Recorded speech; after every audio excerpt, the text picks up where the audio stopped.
Vamos falar um pouco sobre as características das luvas que são tão importantes para a quântica, para a vida, para a física no geral. A primeira que eu acho muito importante de falar é a questão do spin. O spin é uma propriedade das partículas que é uma propriedade das partículas. Ela é muito difícil de comparar com qualquer coisa que a gente conheça classicamente, porque não é igual nada que a gente conheça classicamente, assim. É uma propriedade que elas têm e é um número. Tipo, o fóton tem o spin 1, o elétron tem o spin meio, e baseado nesses números que acontecem toda a química da matéria, que acontecem todos os fenômenos relacionados ao elétron. No caso, por exemplo, de um elétron ligado num átomo, ele tem as camadas, né? Tem os níveis de energia, mais energético, menos energético. E aí as transições dele por esses níveis são regidas por esse spin, são um ponto muito importante para essa questão do spin e também são uma evidência muito forte do porquê que o spin dos fótons é 1. Assim, uma explicação mais detalhada levaria umas contas muito extensas, mas no geral o elétron ele vai fazer transições e essas transições sempre vão levar a um fóton de spin 1. Então, a primeira propriedade assim crucial é essa questão do spin, em que o elétron vai ter o spin meio e o fóton vai ter o spin 1. Eu acho legal a gente reiterar uma coisa nisso, é que no ensino médio, né, a gente até, assim, às vezes a gente tem uns processos educativos que não ajudam muito a gente, né? Às vezes dizem pra gente umas pequenas mentirazinhas assim, que depois pra gente esquecer fica complicado. Normalmente as pessoas dizem que um elétron é como se Nossa, eu fosse já vi um demais sistema essa. solar. Você vai ter o elétron ali orbitando Nossa. o próton, como a Terra orbita o Sol, né?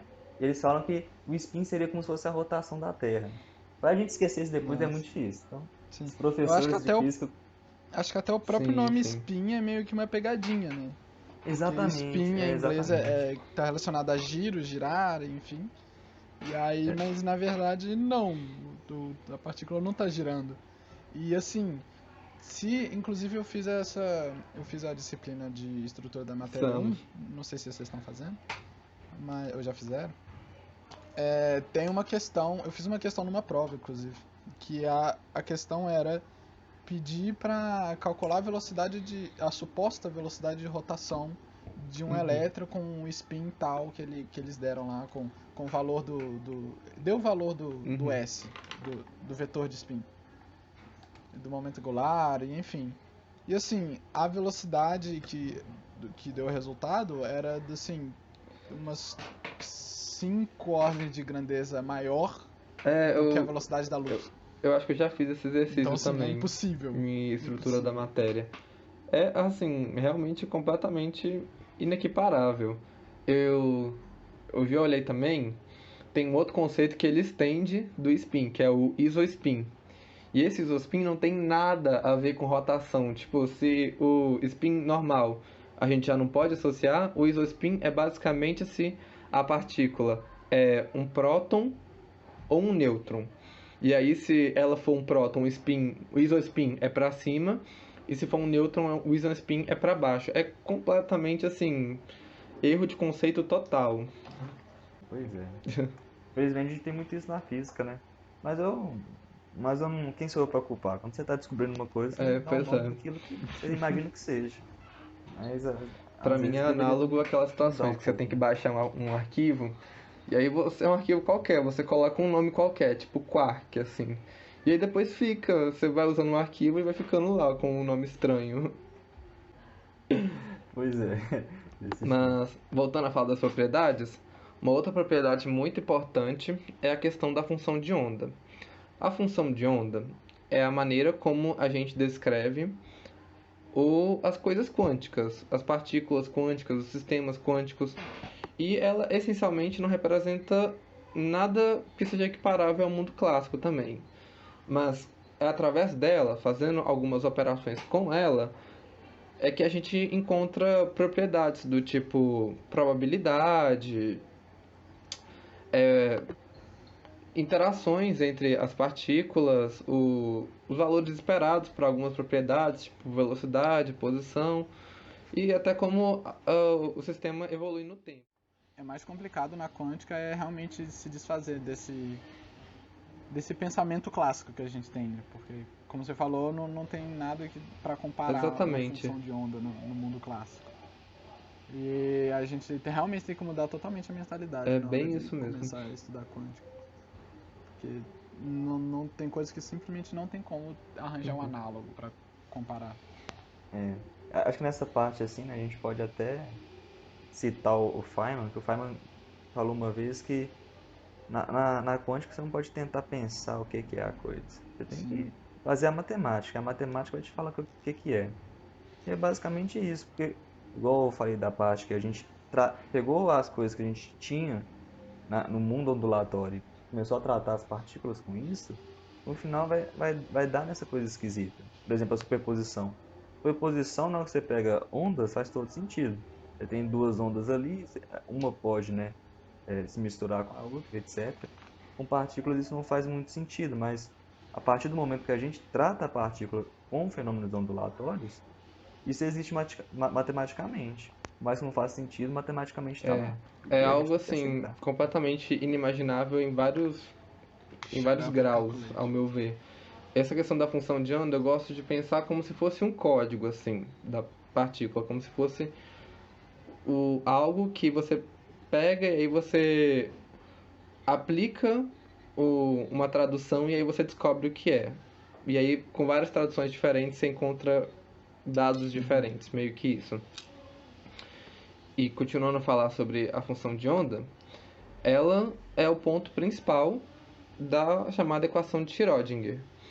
A equação de Schrödinger, ela é como que se descreve o sistema matematicamente, assim. A gente sabe que a função de onda é esse dado que ao mesmo tempo não é nenhum dado específico, e aí você tem a equação que é o que mostra ela evoluindo no tempo e também de onde a gente tira as propriedades que eu citei. E aí, essa essa equação de Schrödinger, ela tem basicamente três termos principais. O primeiro termo, nele você tem a massa da partícula no, e o delta quadrado, que é como que a partícula está mudando no espaço. Você tem o potencial, que é o termo chave assim que descreve onde a partícula está.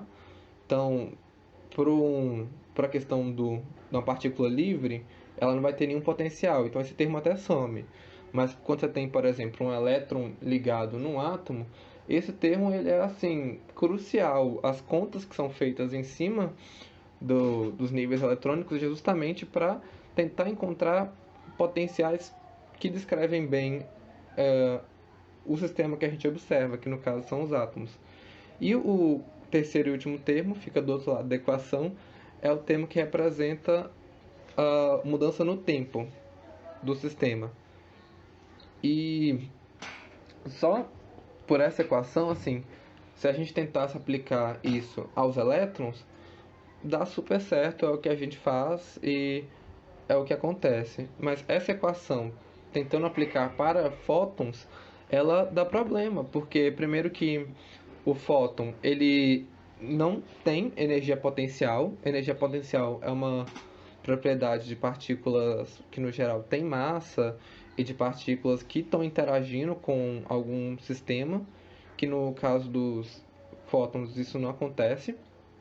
E também tem o termo de massa na primeira parte da equação, que fótons não tem massa e o termo de massa está do lado de baixo. Isso aí vai dar uma bagunça matemática. Então acaba que essa equação de Schrödinger, ela da forma como a gente estuda de início em quântica, ela descreve bem elétrons e outras partículas maçudas, mas fóton não dá muito certo. Fóton precisa de uma teoria mais complexa, que é a questão da teoria da quântica de campos. E essa questão da massa, ela é importante não somente para a equação de Schrödinger, como também para para algumas implicações físicas que isso leva, porque pelo fóton não ter massa, ele é meio que desviado mais fácil, vamos dizer assim. Não é bem isso, mas é uma forma da gente falar. Ele meio que sai do seu caminho mais fácil. E aí, quando você quer observar algo que tem muitos detalhes, esse fóton ele vai perdendo a resolução, ele vai refletindo em direções que ele não era para refletir. Será que a gente pode falar que o fóton tem Eu menos acho que momentos sim, de eu inércia? não vou afirmar com toda certeza porque eu nunca vi nada sobre, mas eu acredito muito que seja algo Uhum. relacionado assim. Pelo menos é a forma como eu gosto de pensar sobre. E os elétrons, eles têm massa, e por eles Pois terem é. massa, eles desviam menos desse caminho. Como a gente falou lá no começo, para um corpo ser difratado, precisa estar na ordem de grandeza do seu comprimento de onda. Fótons têm comprimento de onda, assim, alguns muito altos, alguns muito baixos, obviamente que depende da energia do fóton, mas que chegam em comprimentos de onda muito grandes. E por isso podem ser difratados de uma forma mais intensa. E os elétrons, pelo fato de terem massa, já tendem a ter um comprimento de onda menor. E um comprimento de onda menor implicaria numa difração menor. E uma difração menor implicaria que você pode estudar objetos com mais detalhe, com mais profundidade de detalhes mesmo. Eu coloquei aqui duas Mais imagens, riqueza, né? que uma foi captada por um microscópio de elétrons, ou seja, ao invés de você usar a luz normal, você usa um feixe de elétrons, que seria tipo um feixe de fótons mesmo, mas que vai ter menos difração. E aí você obtém uma quantidade assim imensa de mais detalhe da figura. É inclusive baseado nisso que surge toda a microscopia eletrônica, que é uma área de, de grande porte assim para os dias de hoje. E Interessante mesmo. vamos falar agora de um outro ponto importante, que é a questão da carga. Os elétrons, eles, como todo mundo deve saber, eles têm carga, e têm carga negativa. E aí, por conta disso, eles interagem com o campo eletromagnético. Ou seja, você pode fazer campos elétricos ou magnéticos que você desvia o, o elétron. Você muda a trajetória dele. Ele interage com esses campos. Enquanto o fóton ele não tem carga. Na verdade, o fóton ele é uma perturbação no campo eletromagnético. Então, acaba que ele não é desviado assim pelo campo eletromagnético por não ter carga, e também os fótons eles não interagem entre si. Um fóton interage com o elétron por absorção, por desvio de efeito Compton e outras formas, mas ele não interage com outro fóton. Se um fóton passar em cima do outro, meio que não acontece nada, assim. Eles não interagem entre si. É como se fosse uma onda mesmo. E aí, quando você tem um encontro de duas ondas indo em direções diferentes, ou mesmo na mesma direção, elas fazem uma sobreposição, mas não é como se uma onda alterasse a outra. Você ainda consegue descrever esse sistema como uma soma de duas ondas separadas. O que eu acho até engraçado, né? Porque a gente vai sempre voltar naquela parte da dualidade onda-partícula. Porque a gente consegue tratar o fóton como uma partícula quando ele se choca com um material com massa, só que ele interagindo com outro fóton, ele não se comporta assim. Eu Eu acho também que isso é uma acho. característica engraçada. Ai, ai, esses fótons. Ah, tá É, difícil pois demais. é. Toda hora a física. Enfim, passando agora para o último conceito que eu queria levantar sobre as duas partículas, é a questão do modelo padrão. Durante todo o século XX inteiro, foi se desenvolvendo um modelo para descrever toda a matéria, assim. É como se fossem todos os ingredientes possíveis para a matéria. E nisso se chega no modelo padrão, que é uma lista com várias partículas que são partículas elementares, elas são indivisíveis, elas estão ali e elas vão estar ali, ponto. E acho que sim, acho que sim. Na verdade, tudo a gente pode dizer até então, ao meu ver. Mas que é algo bem fundamentado assim. A questão dos quarks, eles não aparecerem sozinhos e de ser impossível de dividir assim, é algo muito bem aceito. E é como eu estava falando, o modelo padrão, ele tem esses ingredientes, que são as partículas indivisíveis, elementares e principais, e aí, com base nelas, você vai fazendo todas as outras partículas, no caso, os prótons, os nêutrons, os hadrons, e todas as outras partículas são formadas por essas. E aí, nesse modelo padrão, a gente tem os elétrons, que eles entram no grupo dos leptons. Os leptons são 12, porque você tem 3, mas cada um desses 3 tem uma antipartícula, e cada um dessas partículas e antipartículas tem o seu neutrino, então acaba que ficam 12. E a característica assim, que resume os leptons é a interação. Os leptons eles interagem pela força nuclear fraca, pela força eletromagnética e a gravitacional numa taxa muito baixa, assim, numa escala muito baixa comparado com as outras. E eles não interagem pela força nuclear forte. Força nuclear forte é o, assim, falando em poucas palavras, é o que faz com que os prótons e os nêutrons fiquem todos juntinhos, assim, no núcleo atômico. É o que é a cola que junta os prótons do núcleo atômico para eles não saírem se jogando por aí. E uma outra característica muito importante dos leptons e também dos quarks, que se não me engano se chamam juntos férmions, é que eles obedecem ao princípio da exclusão. Quando eu falei aquilo dos fótons não interagirem entre si, foi justamente pensando nessa questão do princípio da exclusão. Por quê?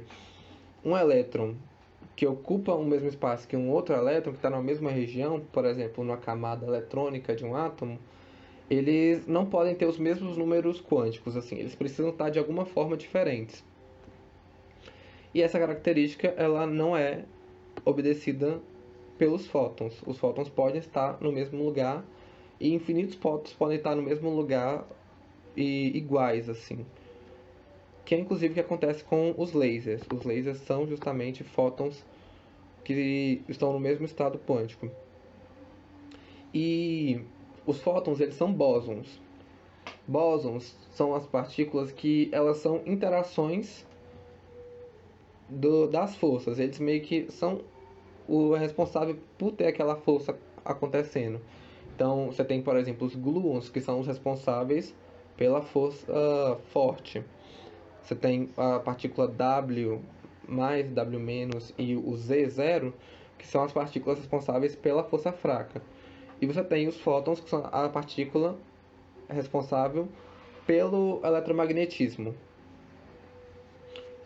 Aquela história de que a gente vê que os fótons são um pacote de onda e tudo mais é bem relacionada com isso. Assim, é um pacote de onda eletromagnética. E daí que surge esse conceito e tal.